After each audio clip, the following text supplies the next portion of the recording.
Je suis directrice de l'environnement de travail et comme je suis dans un groupe international, mon titre en anglais est Facility Management Director. Donc les titres sont, c'est pas Working Environment, mais c'est Facility Management Director. Donc c'est important aussi de se dire que les termes n'ont pas évolué dans le même sens, mais en tout cas veulent dire exactement la même chose. Alors en quoi ça consiste ? Ça consiste il y a une chose qui est très visible, c'est tous les services qu'on apporte aux collaborateurs et puis toute la partie immergée mais qui est essentielle. C'est toute l'exploitation des bâtiments, c'est la sécurité, c'est l'entretien des locaux. Et comme la SNCF, tant que ça fonctionne, on ne dit rien, mais on ne voit que les 5% qui ne fonctionnent pas.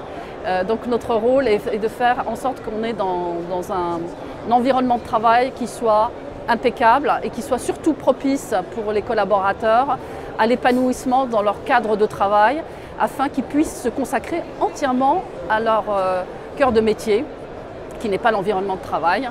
Voilà. Et donc aussi notre rôle c'est d'anticiper l'arrivée des nouvelles générations et de faire en sorte que toutes ces nouvelles générations trouvent des nouveaux services parce que ce qui fera la différence entre des entreprises d'ici 5 à 10 ans, ça va être vraiment les services que nous apporterons aux collaborateurs en termes, au-delà de la rémunération, ce seront les services.